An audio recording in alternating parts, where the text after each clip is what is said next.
Something happened on the 12th of January, 1888, that nobody in Turner County, Dakota Territory expected. Not the storm. They expected the storm. Winter on the open prairie was a killing season, and every soul who had survived, even one of them, knew that the cold could come sudden, and the cold could come hard, and the cold did not care what you had built or what you believed or how badly you wanted to live. They expected the storm. What they did not expect was who survived it. But that comes later. This story begins 5 months earlier on a train platform in the August heat with $9 in a woman's purse and no way home. Clara Whitmore stepped off the afternoon train at Miller's Crossing, Dakota Territory, on the 14th of August, 1887. She was 31 years old. She looked older than that, not in her face, but in the way she carried herself, the way her shoulders curved slightly forward, as though bracing against a wind nobody else could feel. She had been carrying weight for months, the weight of grief, the weight of decisions made for her by circumstance, the weight of a 4-year-old daughter who needed to eat and sleep and be kept safe in a world that had just removed every safety she had ever known. She carried one trunk and one carpet bag. Everything she owned. Her daughter Lily clutched her hand, a small girl with pale hair and gray eyes like her father's, too young to understand why they had left Chicago, too young to understand that her father Thomas was not coming back, too young to understand anything except that Mama's hand was tight around hers, and the air smelled different here, and there was no ceiling above them, just sky in every direction, more sky than a child raised among buildings had ever seen. The platform was empty. One man loading grain sacks onto a wagon did not look up. Nobody was waiting for them. Nobody knew they were coming. Clara and Lily stood on the wooden platform under the August sun, two small figures in a landscape that had no edges. The station agent was a lean man in his 50s with tobacco-stained fingers and the practiced indifference of someone who had watched 100 hopeful arrivals and knew how most of them ended. He pointed east when Clara asked about the Whitmore claim. 3 miles that way, follow the wagon ruts until you see a shanty with a collapsed fence. That is the one your husband filed on. He paused. He studied her. The city dress, the pale hands that had never gripped a plow handle or swung an axe. The child. "You are the widow," he said. Clara nodded. Thought so. He told her what she already knew and what she did not want confirmed. Thomas Whitmore had filed homestead papers in the spring, intending to return to Chicago to fetch his wife and daughter. Scarlet fever killed him 3 weeks later, before he could buy their tickets, before he could tell Clara what the land looked like, before he could warn her about the winters or the wind or the distances between things. The claim was hers now legally, but she had to establish residency within 6 months, or the government would take it back. The county recorder had the paperwork. 6 months meant February of 1888. If she left before then, she lost everything. Clara had $9.40. She had counted it on the train. Twice then, 3 times, because $9.40 is the kind of number a person counts, again hoping it will change. It did not change. A train ticket back to Chicago cost $11. She was short by $1.60. She did the arithmetic in her head, the arithmetic that would define the next 5 months of her life, and she understood with a clarity that felt like cold water that she could not afford to leave. She did not want this claim. She had no choice but to want it. The distinction mattered more than anything. Clara Whitmore was not a pioneer by calling. She was not a woman who dreamed of open sky and homestead land and the freedom of the West. She was a woman trapped by $1.60. The walk took 2 hours. The sun pressed down. The grass stretched flat and treeless to the horizon in every direction. And beyond the horizon, it stretched flat and treeless some more. There was nothing to break the wind that came steady from the northwest. Nothing to stop the eye. Nothing to provide shelter or shade or the smallest sense of walls around you. Clara had grown up in the Appalachian foothills of Western Virginia, where ridge lines framed the sky and hollows cupped the houses like hands, where you could stand on your front porch and see the mountain and know exactly where you were in the world. Here there was no mountain. Here there was no frame. The sky was everything. It sat on the land like a weight pressing down, and Clara felt it pressing on her chest as she walked, felt the openness pulling at something inside her. Something that wanted walls, wanted edges, wanted a world that did not go on forever in every direction without end. Lily rode on her hip for the last mile, too exhausted to walk, her small body warm and heavy against Clara's side. She had stopped asking questions an hour ago. She had stopped pointing at grasshoppers and wildflowers. She had gone quiet in the way children go quiet when the world becomes too large and too unfamiliar, and the only safe thing is the body of the person holding them. The shanty appeared on the horizon as a dark smudge, then resolved into what it was. A box of boards and tar paper 12 feet by 14, listing slightly to the south as though leaning away from the wind it could not escape. The fence the agent mentioned had collapsed entirely. Behind the shanty, a pile of scrap wood, half a cord at most, left by whoever had abandoned the place before Thomas filed his papers. Clara set Lily down and pushed open the door. Inside, dirt floor packed hard, one window glass intact but filmed with grime so thick it turned the daylight gray. A rusted cast-iron cook stove in the corner, its pipe rising through a tin collar in the roof. She could see daylight through the gaps between the wallboards. Not cracks, gaps, wide enough to slide her fingers through. Wind moved through them, even now in August when the wind was gentle. She thought about January wind moving through those gaps and felt something tighten in her chest. A broken chair, a plank shelf holding a tin cup and a cracked plate. This was the homestead. This was what Thomas had filed for. This was what she had. She looked at the stovepipe. 3 joints connected it to the stove and fed it through the roof. Each joint was wrapped in baling wire where the sections no longer fit together. The wire was rusted. When she touched the pipe, it wobbled, and a fine dust of rust fell onto the stovetop like red snow. "Mama, I am hungry."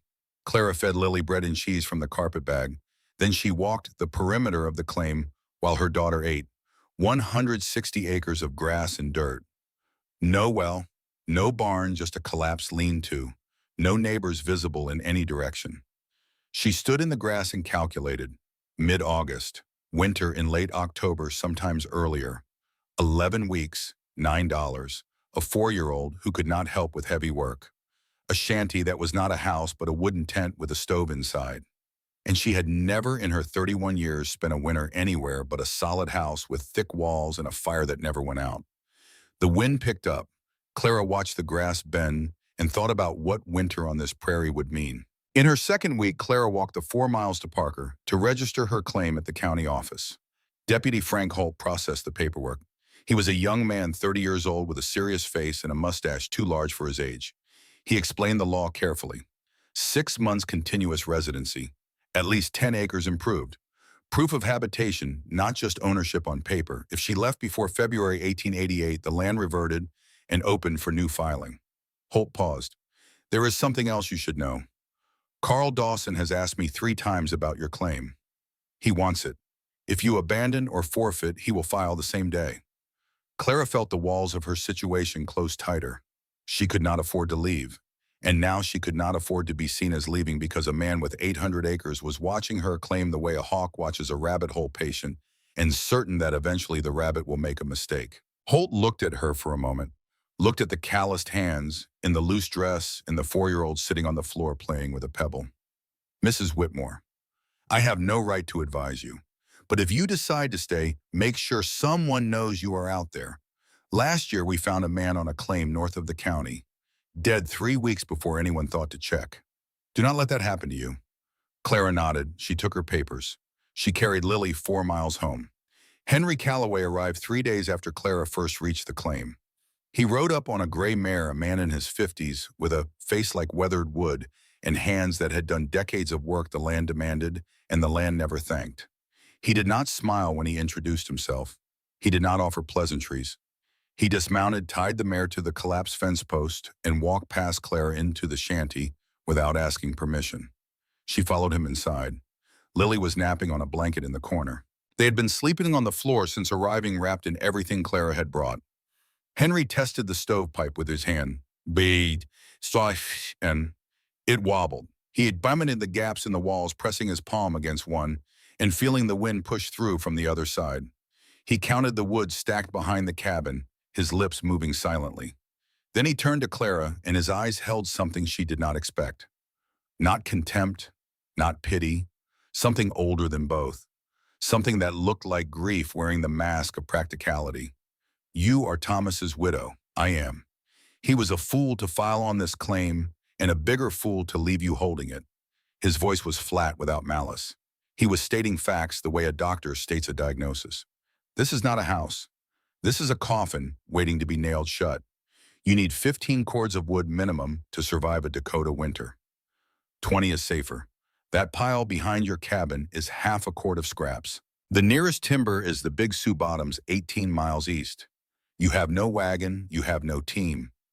Even if you did, a woman alone cannot cut and haul 15 cords of timber while tending a child. He gestured at the stove. That pipe will not last one hard blow. First real wind will knock it loose, and then you will have a fire in your lap or no fire at all. I can repair it, Clara said. The words came out before she could stop them, and she heard how thin they sounded in the air between them. With what? More baling wire. And then he told her about Margaret. He told her the way a man tells a story he has told before, not often, not to many people, but enough times that the words have worn smooth. He had lost his first wife in the winter of 1881, 2 of his children with her, Agnes 7 years old, Samuel 3. The fuel ran out. They could not reach town. The snow was waist deep and the temperature 35 below. Agnes had asked him 3 times that night, "Papa, why did the fire go out?" He had no answer. Samuel had stopped crying before he stopped breathing, and the silence was the most terrible sound Henry Calloway had ever heard. Margaret had held both children against her body and told Henry to go outside, find wood, do something. He tied a rope to the doorpost and walked into the white. 20 steps. 30. The cold closed around him like water. He lost direction. He followed the rope back. When he returned, Margaret was no longer speaking. The children were silent. He held all 3 and waited to die. But he did not die. The temperature rose in the morning. He survived. They did not. "I know what it takes to survive out here," Henry said. "You do not have it. Then what should I do? Sell this claim. Take whatever you can get. Go back to Chicago before the snow flies." He looked at Lily still sleeping on the blanket. That child deserves better than dying in a board shack because her mother was too proud to admit she was beaten. "When the real cold comes," Henry said, moving toward the door, "that child will freeze in her bed and you will watch it happen. That is not a threat. That is what will happen if you stay. I am telling you because no one told me and I wish someone had." He mounted his horse and rode north without looking back. Clara stood in the doorway and watched him go. $9, 11 weeks, a child who could not help, a shanty that could not protect them. Henry was right. The math was impossible. But the train ticket cost $11 and she had 9. The idea came 3 weeks later in the dark and the cold. September had arrived, and with it the first taste of what was coming. Clara woke at 2 in the morning, shivering so hard her teeth hurt. Lily was pressed against her side, trembling, their blankets inadequate against the cold that seeped through every gap. She lay there in the dark, and her mind traveled back across the years to a cabin in the Shenandoah Valley. Her grandmother's house. She saw the keeping box in the corner of the main bedroom, the smooth pine walls darkened with age, the doors that latched tight, the quilts piled inside. She heard her grandmother's voice clear as though the old woman were lying beside her. "The box holds your heat. The room loses it. Stay in the box." Clara sat up in the dark. The shanty was 12 by 14 feet. Roughly 1,000 cubic feet of air to heat with gaps in every wall bleeding that heat away. No amount of fuel would keep the space warm if the stove failed. But a box, a small box, 6 feet long, 3.5 feet wide, 4 feet tall, 84 cubic feet, 12 times smaller than the cabin. 2 bodies inside it generating heat, blankets trapping that heat, pine walls slowing its escape. She could not heat the room. But maybe she did not have to. Maybe she only had to heat the box. The thought was so simple it frightened her. If she was right, the box would save them. If she was wrong, it would be exactly what everyone said it was. A coffin. She looked at Lily's face barely visible in the darkness, and understood that the only choices left were building and waiting was just dying with your hands in your lap. If she was going to die, she would die building. She would not die waiting. The next morning, Clara walked the claim looking for materials. The collapsed lean-to yielded nothing, the wood rotted through. But half a mile south in a shallow depression, where the grass grew taller, she found what remained of a small outbuilding that had fallen in on itself years ago. The boards were weathered but solid, pine mostly, 1 inch thick. She counted enough for 2 walls, maybe 3 if she was careful with the saw. She did not have a saw. That afternoon, she walked to the Calloway farm, Lily on her hip. Ruth Calloway answered the door, Henry's second wife, a quiet woman with steady eyes. Clara asked to borrow a handsaw. What for? Ruth said. Building something. Ruth studied her for a long moment, then disappeared inside. She returned with the saw and a question. Henry says you should sell and leave. You are not leaving. I cannot afford to leave. Then I hope whatever you are building keeps you alive. She did not sound hopeful, but she gave Clara the saw. The sawing took 2 days. Clara's hands blistered by the end of the first hour. The blisters broke open by the end of the first day, fluid and blood mixing with sawdust that worked into every crack in her skin. By the end of the second day, the rags she wrapped around her hands were soaked through and the pain had settled into bone. She did not stop. Every board she cut was a wall of the box, and every wall is a night she and Lily might survive. She hauled lumber back to the shanty on her shoulders, 3 boards at a time, half a mile each way. Lily walked beside her on the shorter trips, dragging a single board through the grass with both hands. She did not complain. She was 4 years old and she had already learned the most important lesson the prairie teaches. You do what needs doing. Clara measured the southeast corner of the shanty farthest from the door, where 2 walls met. She would use those existing walls as the back and one side. She would build 2 new walls and a door that hinged open. The design was simple because it had to be. She had no carpentry training. Every joint was a guess, every angle approximate. She drove nails crooked and pulled them out and drove them again. But the box took shape.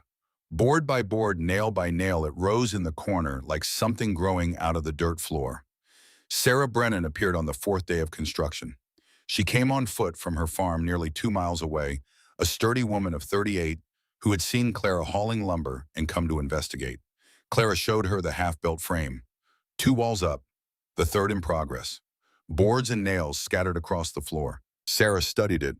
Her expression moved through stages. Curiosity, confusion, alarm. What is this? A keeping box. A box bed. My grandmother had one in Virginia. I know what a box bed is. My aunt had one in Pennsylvania. Sarah walked around the frame, running her hand along the boards. But that was in a stone house with walls 2 feet thick and a fire that never went out. This is a board shanty. The walls are paper. The box is not the walls. The box is inside. Inside a house that will freeze solid the moment your stove fails. Clara, you have half a cord of wood and winter in 6 weeks. You should be cutting hay to twist for fuel. You should be begging Calloway to haul you timber on credit. You should not be building furniture. It is not furniture. Then what is it? A place to survive when the stove fails. Sarah stared at her. When she said, not if, Clara pointed at the stovepipe. Look at it. 3 joints held together with rusted wire. The first hard wind will take it down. I cannot fix it. When it fails, I will have no fire. And when I have no fire, Lily and I will need somewhere to go. You are building a coffin. I am building a box that holds heat. Body heat. My grandmother said the box holds your heat and the room loses it. Your grandmother lived in Virginia. In a real house. Not this, Sarah swept her arm across the shanty. You are gambling your child's life on a memory. If you are wrong, that box will not save you. It will just be the place where they find your bodies. Clara picked up her hammer. Then help me make sure I am not wrong. Sarah did not help. She stood for another moment, shook her head, and left without saying goodbye. But she came back 2 days later with 6 eggs and a jar of preserves. She did not mention the box bed. She did not offer approval. But she came back. On the prairie, where distances make every visit a deliberate act, coming back was its own kind of language. Clara bought hinges and nails at the general store in Parker. 40 cents for hinges, 35 cents for a pound of nails, $7.90 remaining. She was counting coins on the counter when the shadow fell. Carl Dawson was a big man, 42 years old, 800 acres, 3 grown sons, a 2-story timber house, the sturdiest in the county. He spoke loud enough for every person in the store to hear. Still playing house out there? I rode past your claim yesterday. Saw what you were building. He laughed, a short, harsh sound without warmth. A cupboard for sleeping. like a child hiding under blankets. That is not how you survive a Dakota winter. That is how you die, feeling foolish. Clara did not look up. She continued counting her coins. I offered you $15 for that land, fair price. You said no. Widow's pride. He leaned in and raised his voice so the storekeeper, the two farmers examining seed packets, and the woman buying fabric could all hear clearly. Mark my words. By February, that claim will be empty. She can build all the cupboards she wants. When that stovepipe goes, and it will go, she will find out what cold really means. He addressed the storekeeper directly as though Clara were not standing 3 feet away. I just hope she has the sense to leave the girl with someone who knows what they are doing before that happens. Otherwise, there will be 2 bodies to bury come spring, and the county will have to pay for it. No one in the store spoke. No one defended her. The farmers studied their seed packets. The woman by the fabric did not look up. The storekeeper examined his counter. Clara took her hinges and nails. She paid. She walked out. The walk back took 2 hours. She cried for the first mile, not from Dawson's words. She cried from exhaustion and fear, and the growing certainty that every person she had met since arriving was right, and she was wrong. Then she stopped crying. She wiped her face with the back of her blood-stained hand and kept walking. The prairie did not care about her tears. The 4 miles did not shorten because she was tired. Lily was sitting in the dirt outside the cabin door when Clara arrived. The child had woken alone. She sat clutching her doll face streaked with dried tears. Mama was gone. Mama is back now. Clara carried her daughter inside where the half-built box bed stood in the corner. She looked at it. She looked at Lily. And she made a decision born not of hope, but of the understanding that the only choices left were building and waiting was just dying with your hands in your lap. October came cold and fast. First frost on the 18th, ice on the water bucket at dawn, ice on the grass, ice in the air that bit her lungs. By October 22nd, the box was complete. Newspaper lining pasted to the boards with flour and water. Straw tick mattress stuffed with prairie hay. Feather bed on top.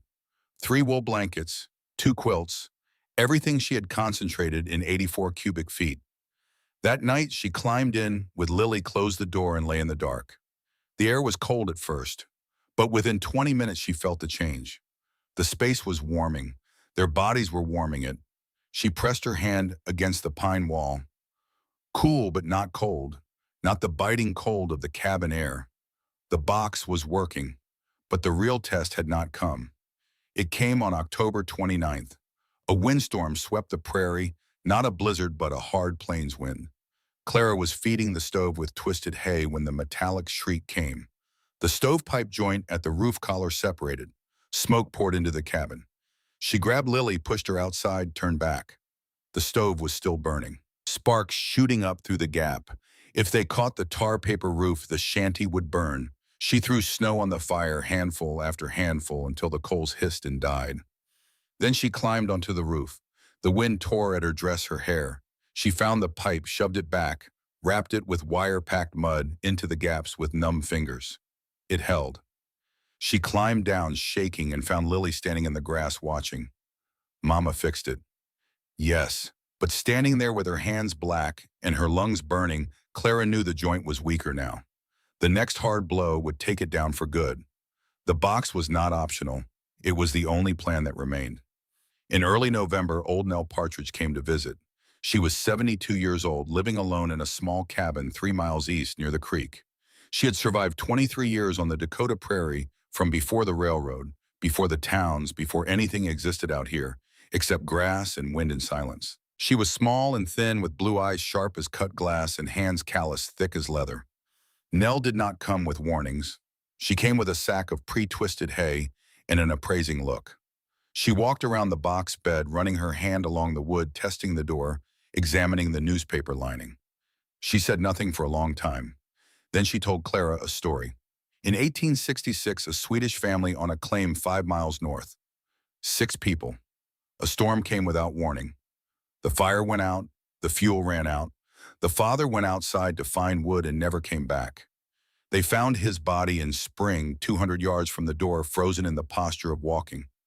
The mother and 4 children survived. She had pressed them all into a large wooden trunk, covered them with every piece of clothing and bedding she had, and stayed there for 2 days.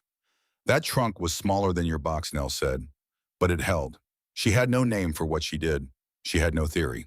She just knew that a small space holds warmth better than a large one. You know it because your grandmother taught you. She knew it from instinct. Knowledge is knowledge, no matter where it comes from. Nell paused. I have one more thing to tell you. When the big storm comes, and it will come, you will want to save the fire. That is instinct. Fire is life. But if the pipe is gone, you must choose. Fix the pipe or get in the box. You cannot do both. And you have only minutes to decide. Clara remembered those words.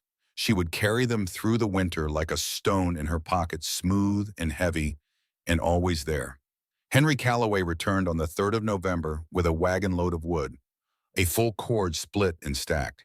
He pulled up to the shanty and began unloading without a word. I cannot pay for that. It is not charity. I am buying your 2 hens. A cord of wood for 2 hens. Fair trade. It was not a fair trade, and they both knew it. A cord of wood was worth $2. 2 hens were worth 50 cents. But Henry had framed it as commerce, not charity. Clara could accept it without surrendering her dignity.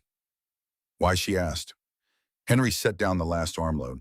He looked at the shanty, then at the box bed visible through the open door. I saw what you built. I walked over last week when you were in town. The joints are solid. The door fits tight. He paused. Then he said something Clara did not expect. My mother had one when I was a boy, in Connecticut. She called it a bed box. I slept in it on the coldest nights. I was maybe 6. I remember the warmth. Another pause longer this time, and Clara watched something move across his face like weather crossing the prairie. Pain. Old pain, the kind that has become part of the bone. I did not think of it when Margaret died, when Agnes died, when Samuel died. I had that knowledge in my head since I was a boy, and I dismissed it as old-fashioned nonsense. Something from the old days that did not apply here on the modern prairie, where we had iron stoves and milled lumber and all the things that were supposed to keep us safe. His voice dropped low. Margaret froze to death 10 feet from where I sat. The children froze in her arms. And the whole time I had a memory of a warm wooden box from when I was 5 years old, and I never once thought of it. I forgot, or I chose to forget, and 3 people I loved died because of it. He met Clara's eyes. Maybe I was wrong about your box. Maybe you are wrong.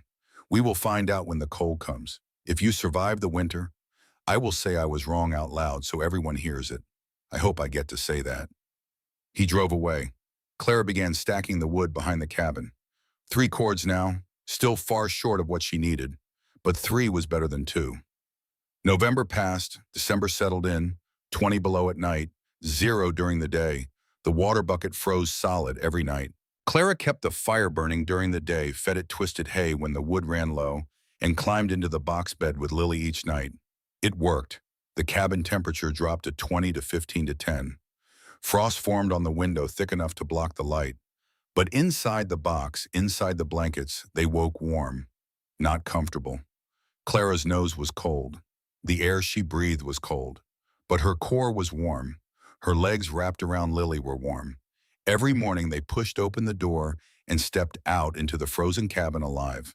Sarah visited in late December. She looked at the thermometer. It says 10 degrees in here. How are you not dead? The box, Clara said. Sarah looked at the box bed, then back at Clara. You have been lucky. We have not had a real blow yet. Henry's assessment in early January. You are still here. That is something. But January and February are the killing months. Do not let your guard down. Carl Dawson overheard at the store on January 10th. She will not make March. That stovepipe is hanging by threads. I have seen it from the road. On January 11th, the weather turned warm. Clara woke to sunlight and stepped outside to find the temperature above freezing. Snow turning to slush, water dripping from the eaves, the air soft spring-like. It was wrong. She had learned the word for this from her grandmother. The wolf's breath, the warmth before the worst storms. She walked to the stovepipe, 2 of 3 joints loose, wire frayed and rusted, mud packing cracked and falling away, 1 hard gust, maybe 2. That evening the wind shifted northwest, carrying a smell she had never encountered before but recognized in her body, the way an animal recognizes the scent of a predator it has never met. Sharp, metallic, the chemistry of extreme cold. She brought extra bedding into the box, filled the water bucket and set it beside the box door, put the last bread and a jar of lard on the shelf within reach. She told Lily what she needed to tell her. Tomorrow, if Mama says go to the box, you go right away. Do not ask questions. Just go. Lily nodded. She had learned in these months that when her mother's voice went flat and still, the only safe response was to do exactly what she said. That night, Clara lay awake listening to the stovepipe rattle. Somewhere beyond the northwest horizon, the storm was building. She could not see it. She could not hear it. But she could feel it the way her grandmother could feel a storm coming in the Shenandoah Valley before the first cloud appeared above the ridge. She held Lily close. She listened to her daughter breathe. She waited for the morning. The morning of January 12th dawned warm and bright and full of lies. The temperature sat above 30 degrees. Clara hung laundry on the line outside the cabin. Lily played in the mud near the door, laughing at the way it squeezed between her fingers, and Clara stood at the clothesline and listened to her daughter's laughter and wished she could let this moment last. The child had not laughed like that in weeks. The cold had kept them inside so long that the simple act of playing in dirt felt like a holiday. Then Clara looked northwest. A dark line had appeared where the sky met the prairie, thin at first, easy to mistake for a distant ridge or a trick of the light. But there were no ridges in Dakota.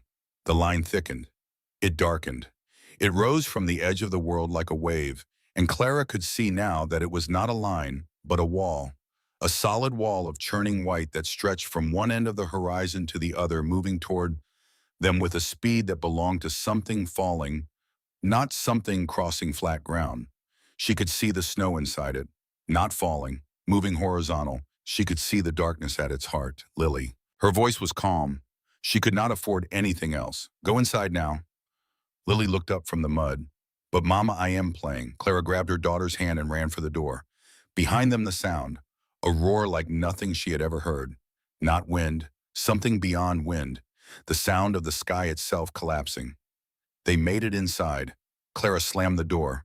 The latch came up, and then the world ended. The shanty shook. The walls flexed inward and sprang back. The boards groaned. The nails screamed in the wood. The whole structure swayed like a living thing, trying to keep its footing in a current too strong to resist. The sound filled the cabin the way water fills a sinking vessel, pressing into every corner, making thought impossible. Through the window, Clara could see nothing. Not the yard, not the sky, not her own hand against the glass. The world had become white, a white so complete it erased not just vision, but the memory of vision. The temperature inside the cabin began to fall. She could feel it dropping as the wind found every gap and forced cold air through. The stove was burning. She had stoked it that morning. But the heat was being stripped away faster than the fire could replace. It pulled through the walls by a wind that was not merely cold, but cold given velocity, cold turned into a weapon. Lily pressed against her leg, silent, eyes wide, beyond crying. The stovepipe rattled. Clara looked up. The joint at the roof collar was shaking with every gust, the metal vibrating, the baling wire straining. She watched it move, a quarter inch, a half inch, pulling loose and settling back, each cycle taking it farther. She remembered Nell Partridge's words, "When the big one comes, you will want to save the fire. But if the pipe is gone, you must choose. Fix the pipe or get in the box. You cannot do both." Lily, remember what Mama said last night about the box? Lily nodded. Go to the box now. Climb in and wait for Mama. Lily ran to the corner. She pulled open the door of the box bed. She climbed inside with her doll and sat there looking back at her mother with a trust so complete it was almost unbearable to witness. Clara turned back to the stovepipe. The joint separated. It happened between one heartbeat and the next. The top section tore free and vanished upward into the storm. The hole in the roof opened and the sky came in. Wind screamed down through the gap. Smoke and sparks exploded from the stove. Embers scattered across the dirt floor. Clara did not try to save the pipe. She grabbed the water bucket and threw it on the stove. Steam and smoke billowed upward and mixed with the snow falling sideways through the hole. She threw snow from the drift already forming against the north wall, handful after handful, until the last ember turned black, and the fire that had kept them alive since August was gone. The cabin was open. Cold air poured through the stovepipe hole, through the wall gaps, through every space where warmth had lived and would not live again. Clara turned toward the box bed, 10 feet. She crossed it in 3 steps. She grabbed the blanket staged beside the door. She climbed in beside Lily. She pulled the door shut. The latch clicked. Darkness. Absolute black. Clara could not see Lily, though she could feel her. Small, warm, trembling. "Mama, I am here." The fire went out. "Yes, what do we do?" Clara arranged the blankets by feel. Straw tick beneath, feather bed on top, wool blankets over them, quilts on top of those edges, tucked under their bodies. The top quilt pulled over their heads, leaving only a small gap for air. "We stay in the box. We stay warm. We wait." "How long?" "Until the storm stops." Lily was silent for a moment. Then she said, "Mama, I am cold." And she was cold. Clara was cold too. The air inside the box was the same temperature as the cabin in falling. Beyond the walls of the box and the walls of the shanty, the wind screamed with a voice that was not human and not animal, but something elemental that had existed before life and did not care about life. But inside the blankets, something was happening. The small space was warming. Clara's body generating heat, 80 watts, 90, 100. The constant output of human metabolism doing what it has done for 200,000 years.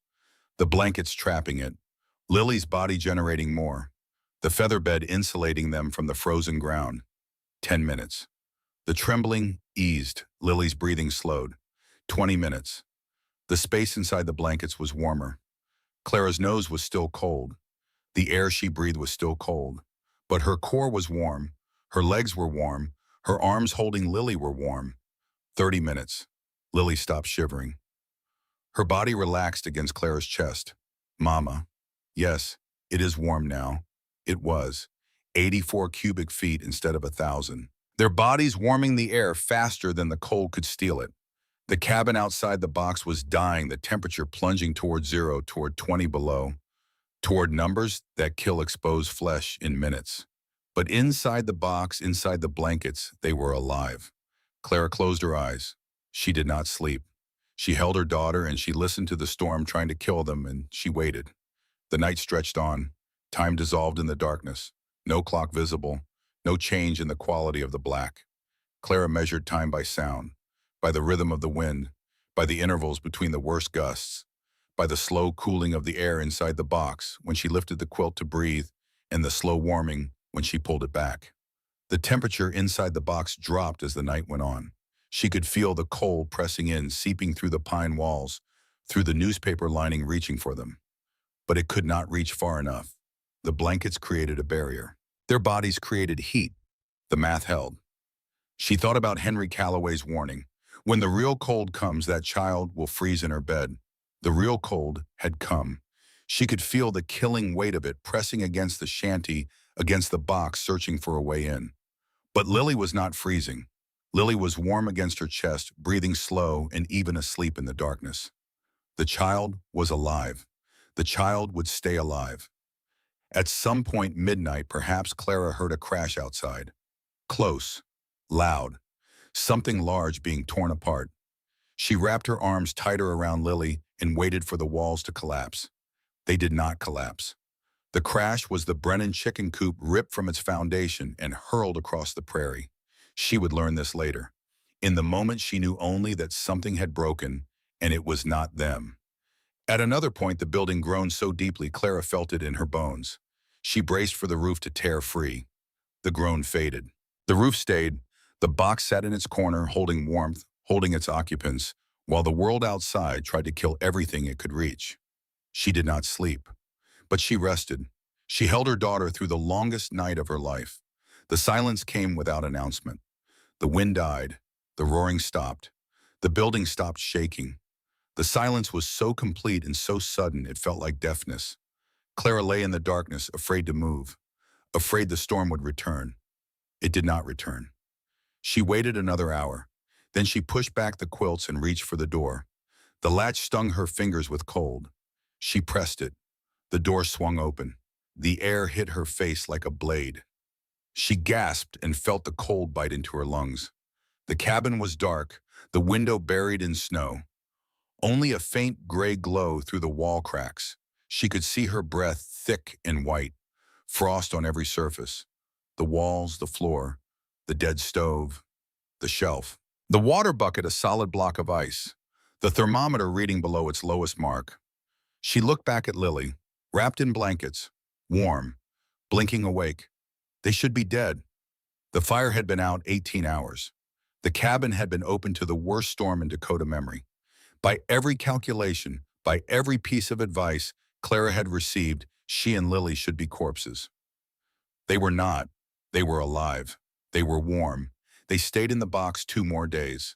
The door was blocked by snow packed solid. Clara ventured out only to retrieve bread and lard to chip ice for water to use the chamber pot. Each trip lasted seconds. Each time she returned to the box, the warmth wrapped around her. On the afternoon of the second day, someone began digging at the door. Henry Calloway's face appeared in the gap. Scarf wrapped around his head, frost in his beard, red eyes watering. He stared at Clara standing in the cabin in her dress and shawl. He looked at the snow-plugged stovepipe hole, the dead stove, the frost on every surface, the thermometer below its lowest marking. The fire has been out for 2 days. Yes, he looked at the box bed. Lily was sitting up inside, wrapped in blankets, watching him with wide gray eyes. He walked to the box and stood over it.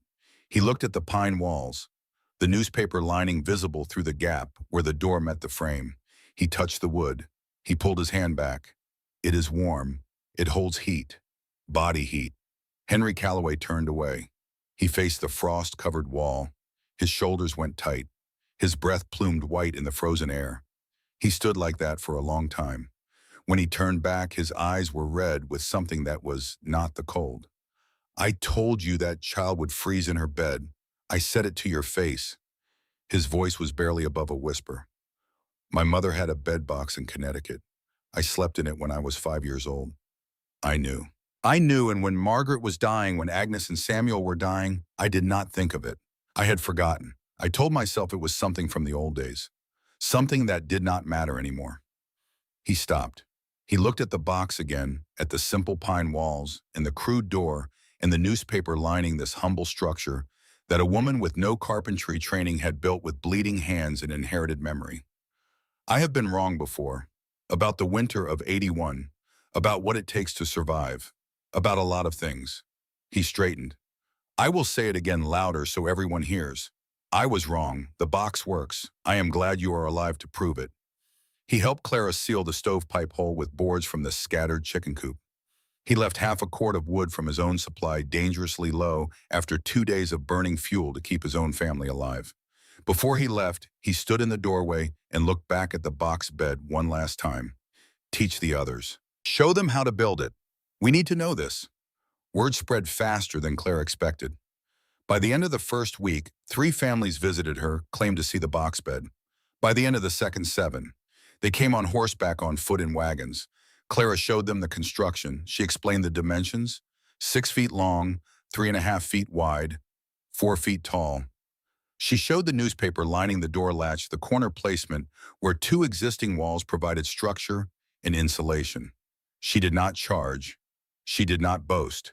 She simply showed them what had saved her life and her daughter's life, and she let them decide for themselves. Sarah Brennan came on January 20th. Jack was with her right hand bandaged, 2 fingers gone to frostbite after he lost his way in the whiteout trying to reach his barn. 3 of his cattle dead, their chicken coop scattered across a quarter mile. Sarah looked at the box bed for a long time.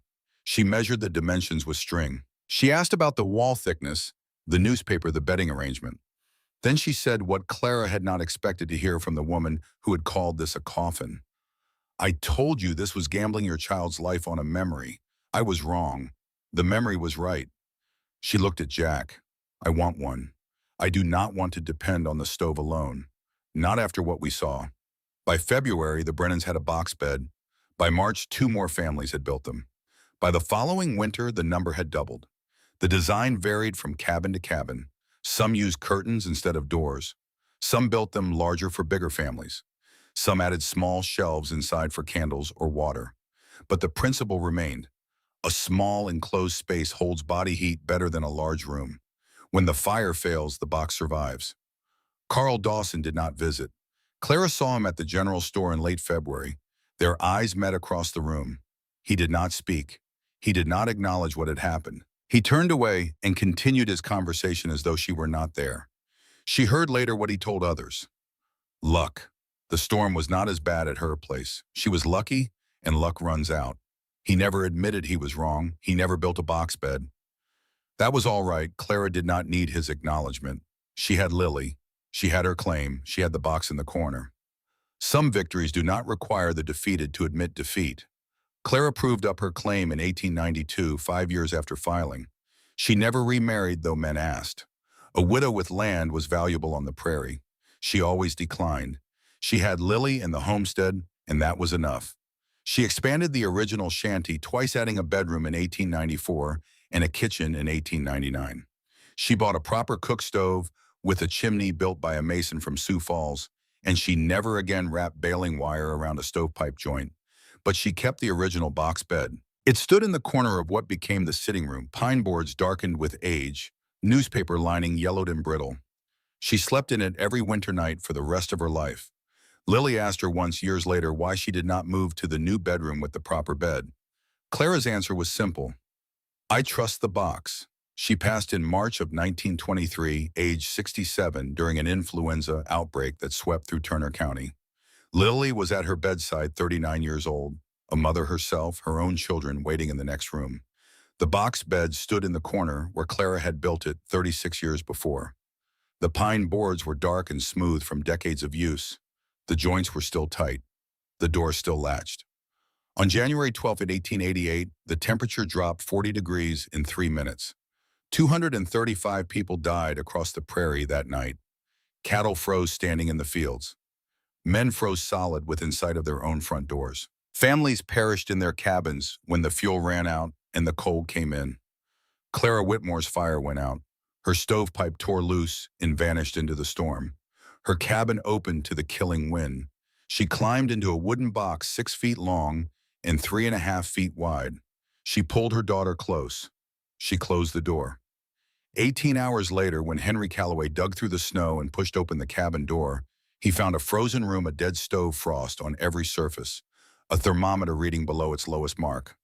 And then he found a woman standing in the doorway of a wooden box, her daughter beside her. Both of them breathing, both of them warm. The child did not freeze in her bed. Clara Whitmore did not watch it happen. What she watched instead was both of them walking out of that box and into the silent white morning alive. The box held. Her grandmother was right. And Clara Whitmore, who had arrived on the prairie with $9 and no idea how to survive, walked out of that winter and into the rest of her life.